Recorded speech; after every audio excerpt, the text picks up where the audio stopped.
여러분 안녕하세요. 한국상담대학원 대학교의 철학상담 전공교수 김경희입니다. 한국상담대학원 대학교는 인문상담이 특성화되어 있는 학교입니다.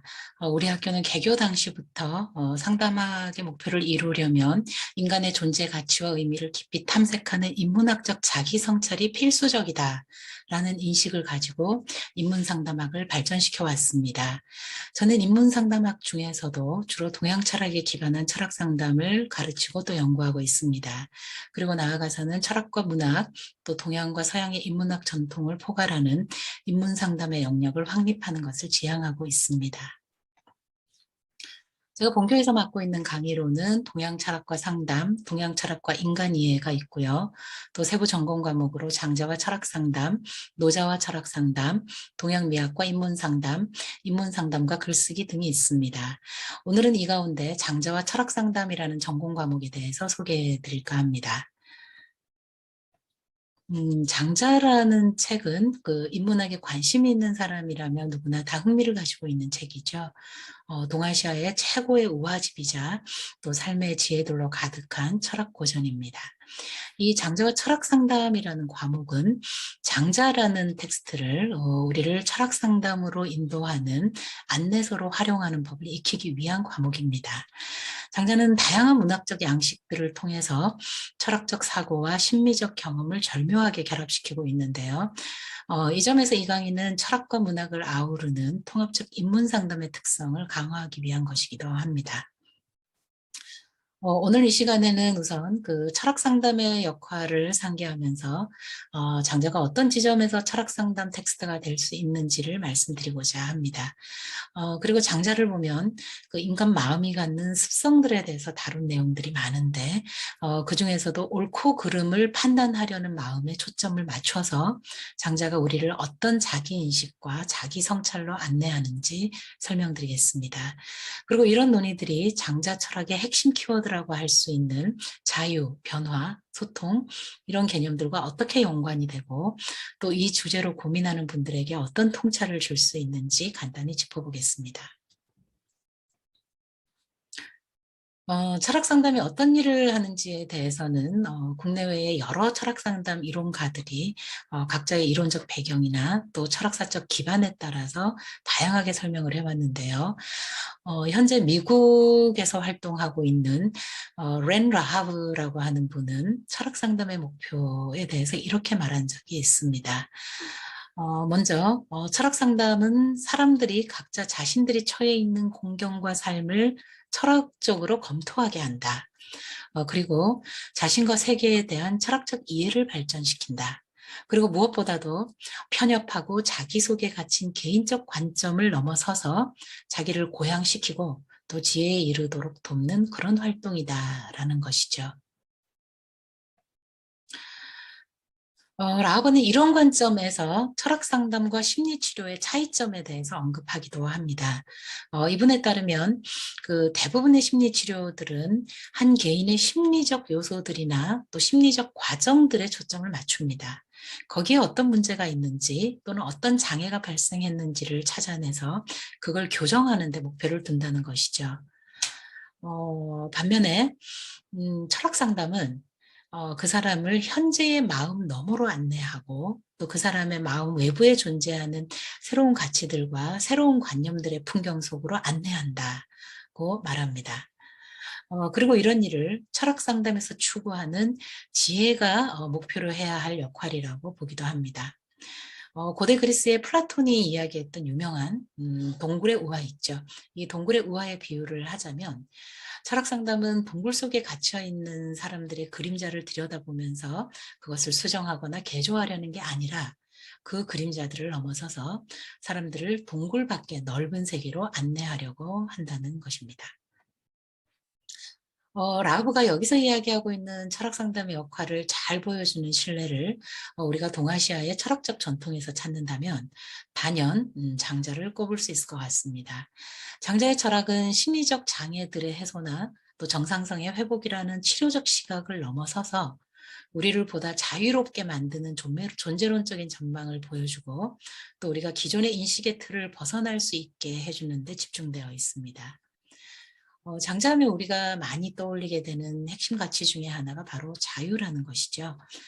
장자에게 자유는 실존 치료에서 흔히 다루듯이 선택의 자유에 머물지 않습니다. 장자에게 자유란 사람들이 자기의 시야를 넓히고 또 좁은 인식의 틀을 벗어나서 자기 삶을 온전하게 긍정하고 향유할 수 있게 하는 것을 지향합니다. 장자라는 고전은 이 자유와 해방의 주제를 어느 철학 고전보다도 깊이 다루고 있기 때문에 이 주제에 관심이 있는 사람들을 위한 철학 상담 텍스트로서 매우 유용하다고 할 수 있습니다. 장자는 이처럼 자유의 문제, 또 그 자유를 위한 자기 변화의 문제로부터 출발해서 존재의 효능과 문제라든가 자아의 문제, 또 옳고 그름의 기준에 관한 문제, 또 타자와의 소통의 문제, 또 죽음과 애도의 문제 등등 상담의 주요 이슈이자 또 이 철학의 주요 이슈가 되는 다양한 문제들을 주로 우화라고 하는 문학적 양식을 통해서 다루고 있습니다. 20세기의 그 중국의 저명한 비평가였죠. 이 광말약이라고 하는 분은 장자는 문학적 가치가 철학적 가치를 압도한다라고 평했을 정도로 이 장자라는 고전은 철학과 문학의 뛰어난 결합을 보여주고 있는 책이기도 합니다. 이 장자에 실려 있는 수많은 우화들의 아주 기발함과 또 그 신랄한 아름다움은 아주 익히 잘 알려져 있죠. 장자가 요즘 철학자들처럼 단정적이고 논리적인 언어로 자기의 철학을 피력하지 않고 금방 이야기했던 우화와 같은 문학적 형식들을 도입하는 이유는 그가 추구했던 철학의 내용과도 관련이 있습니다. 장자는 자기가 절대적이라고 확신하는 진리들을 사람들한테 제시하는 데 목적을 두고 있지 않습니다. 이런 진리들이 만약 존재한다면 세상 사회에서는 그 옳고 그름의 다툼이 불식될 수도 있겠지만 장자는 그런 절대적 기준들이 과연 존재하는지에 대해서 아주 회의적인 입장을 취하고 있습니다.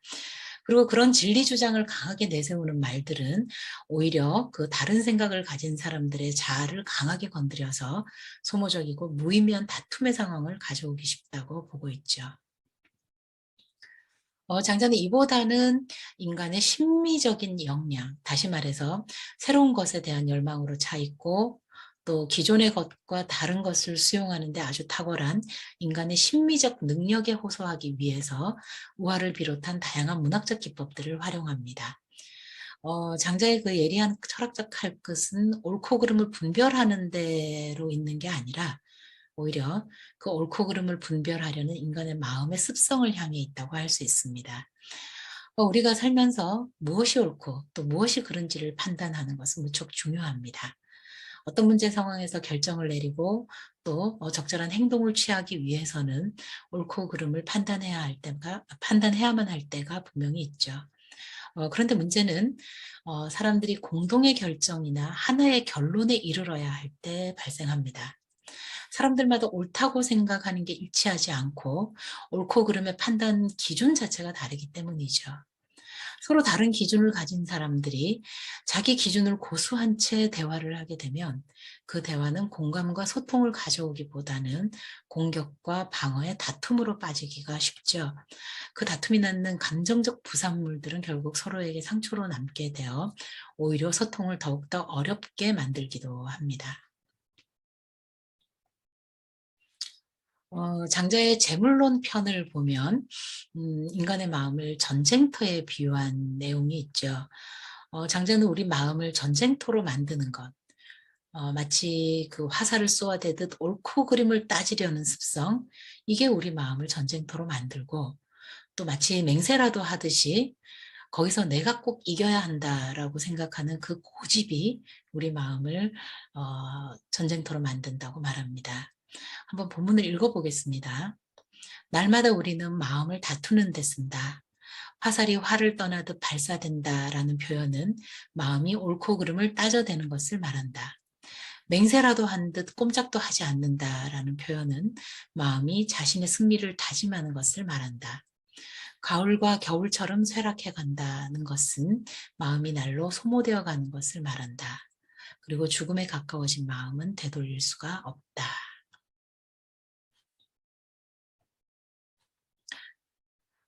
하지만 이 장자는 옳고 그름의 판단은 객관적이고 절대적 기준이 있는 게 아니라고 보고 있죠. 누구나 저마다 이미 가지고 있는 주관적 기준이 있고 또 삶에서 굳어져 버린 마음의 잣대가 있어서 그걸 따를 수밖에 없다고 이야기를 합니다. 이렇게 모든 판단은 특정한 기준이나 특정한 맥락, 또 특정한 대상과의 관계 속에서만 상대적 타당성을 가질 뿐이다. 그런 걸 떠나서 절대적 타당성을 갖는 건 없다. 이렇게 보는 입장을 우리는 상대주의라고 부릅니다. 그리고 이 장자는 상대주의자로 아주 널리 알려져 있죠. 장자는 어떤 특정 개인이나 특정 집단의 판단이 절대적으로 옳다고 고집하는 태도, 이걸 우리가 독단주의라고 이야기를 하는데요. 이런 독단주의를 견제하기 위해서 잠정적으로 상대주의를 취합니다. 이 독단주의의 해독제로 상대주의를 활용하는 것, 이걸 철학에서는 방법적 상대주의라고 부르죠. 그런데 장자가 독단적 태도를 멀리하는 근본 이유는 그런 태도가 사람들 사이에 소통을 가로막는다는 데 있습니다. 장자의 궁극적인 관심은 서로 다른 사람, 다른 관심, 다른 기준을 가진 사람들이 만나서 어떻게 소통을 이룰 것인가 하는 데 있죠. 단순히 서로의 다름을 인정하고 존중하는 데 그치지 않습니다. 장자에게 이 소통의 주제는 변화와 자유의 문제와 무관하지 않습니다. 장자에게 변화라는 것은 우물한 개구리가 우물밖 세계로 나아가고 또 강에서 넓은 바다로 또 바다에서 더 넓은 하늘을 향해서 도약을 하듯이 작은 세상에서 더 큰 세상으로 나아가는 과정입니다. 우리 마음이 자유로워질 수 있는 것은 바로 이런 종류의 변화를 통해서이죠. 무엇이 옳고 그른지를 판가름해서 자기가 옳다고 생각하는 것은 고수하고 또 자기가 그르다고 생각하는 것은 버리는 게 아니라 자신의 이 작은 지혜로는 미처 보지 못했던 것을 더 큰 지혜를 통해서 보게 되고 또 그 과정을 겪으면서 자신의 시야와 또 자신이 보는 세계가 넓게 확장되는 경험을 하는 것입니다. 물론 작은 지혜도 지혜입니다. 작은 지혜가 틀린 지혜는 아니죠. 다만 그것으로는 세상의 진실을 조금밖에 보지 못하기 때문에 그 지혜를 딛고 더 큰 지혜로 나아가야 된다는 거죠. 장자는 서로 다른 사람들이 소통에 이르기 위해서는 이런 종류의 변화에 의해 매개되어야 한다고 봅니다. 소통은 기존의 의견들을 서로에게 단순히 확인시키려고 하거나 어느 한쪽의 의견을 일방적으로 그 다른 쪽에 관철시키는 것이 아니지요. 이런 것들은 모두 독단주의의 연장일 뿐입니다. 자기의 시야가 넓어지고 지혜가 더 확대되는 변화의 과정이 없기 때문에 거기서 누릴 수 있는 자유의 경험도 없습니다. 우리가 많이 쓰는 소통이라는 글자는 한자로 트일 소자에 통할 통자로 이루어져 있죠. 이 한자가 잘 보여주듯이 소통은 서로 막혀서 오고 가는 게 불가능했던 혹은 오고 가는 적이 없었던 두 지점, 그래서 서로 상관없이 존재하던 그 양쪽 사이에 길을 트는 것입니다. 그 사이에 길이 트이면 양쪽 모두에게 새로운 시야가 열리고 그렇게 더 넓은 새로운 세계가 만들어지게 됩니다. 자기와 다른 관심, 다른 관점, 다른 사고방식을 가진 사람들과의 관계에서 그 소통의 어려움을 겪고 있는 사람들, 이런 사람들에게는 우리가 대화의 태도라든가 또 경청의 기술이라든가 또 화술의 기법들, 이런 것들을 알려주는 것도 필요하겠지만 근본적으로는 자기 인식의 한계에 대한 성찰과 새로운 세계로의 매혹이 필요하기도 합니다. 장자의 철학은 이런 사람들을 위한 철학 상담의 자원으로도 매우 유용하다고 할 수 있겠습니다. 지금까지 장자와 철학 상담이라는 과목에서 다루는 내용의 일부를 아주 간략하게 소개해 드렸습니다. 장자와 같은 동아시아의 오래된 고전들을 교양을 높이는 수준을 넘어서 사람들의 자기 이해와 성찰을 돕고 또 삶의 구체적인 문제들을 다루는 철학 상담적 자원으로 삼는 데 관심이 있으신 분들은 본교의 정규 학위 과정뿐 아니라 인문상담학 연구소의 다양한 프로그램과 강좌들을 통해서 깊이 있는 공부의 기회를 가지시기 바랍니다. 네, 감사합니다.